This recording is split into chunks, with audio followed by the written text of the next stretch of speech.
Alright guys, so your assignment is on this slideshow today instead of being in the book, so that'll make things a little bit more interesting, but we are going to be doing an activity today that kind of reinforces the idea of piecewise functions. You've probably taken a look at the slides before you've looked at this video and probably thought, what on earth is this? Well, I'm going to show you exactly what you're doing for this activity, and just a reminder, there is a quiz tomorrow, but that quiz is going to be open book, open note, alright? So there's going to be no worries regarding that particular quiz, except I would encourage you, if you're still confused with some of these topics, to take a look at some of the YouTube videos I published to Classroom. It's basically just the lectures I did over the past week in case you were confused and need to rewind. Also, make sure to check if you completed those ed puzzles, because those are going to be part of your participation grade for this chapter, alright? So make sure that you have completed those, okay?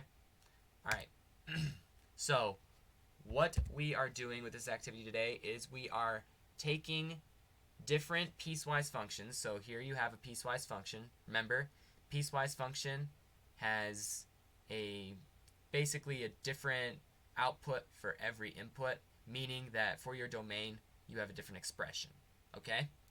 So what you're doing is you're basically matching different parts of your graph or different parts of the domain to given expressions.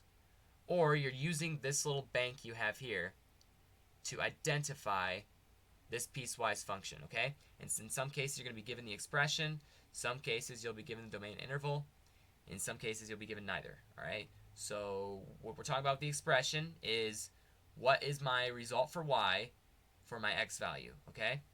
And then what we're talking about for our domain interval is what domain interval gives us the result of the given expression, okay?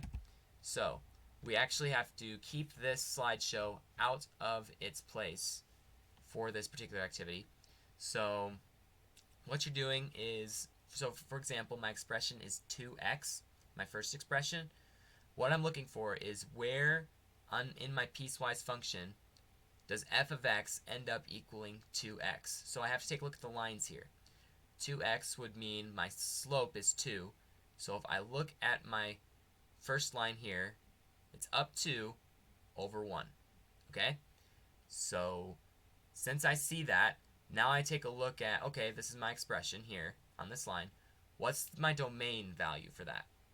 My domain value for that is any number that's between 0 and 1, because remember, domain is on the x-axis. So any number between 0 and 1.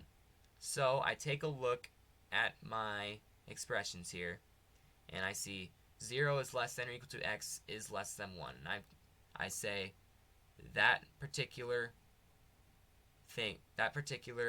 domain interval matches the domain interval on this line, so I'll take it and drag it here. Alright?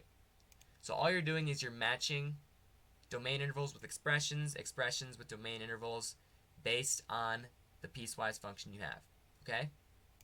So for this one, for your domain interval, you're basically taking a look at, alright, so what would my expression be if my domain is less than -4?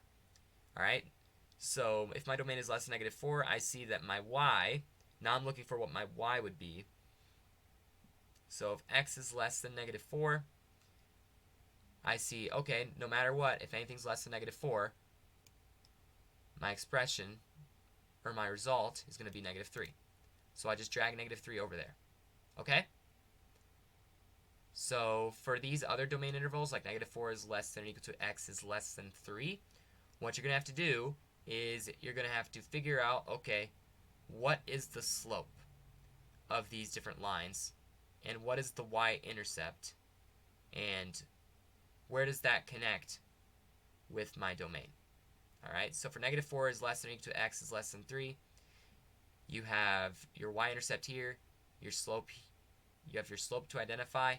Then once you do that, you can take one of these different expressions that are in slope-intercept form and match it up. Alright? And that's what you're doing with these, except you're not given any particular information regarding your lines. So for these other three, you're going to be looking at the domain, and then what's the expression for your domain. Identify the domain. Remember, domain's a set of x values for a given segment. So use that to determine your answers, okay? I just want you guys to try your best on this assignment. I'm not going to be super critical with the grading for this assignment, but I want you guys to try it, okay? And try and at least put something in there, but do your best, because I really want to see if you guys are getting these piecewise functions after this activity, okay? Alright, so make sure that you get that done, and hopefully you will do well at it. So, good luck.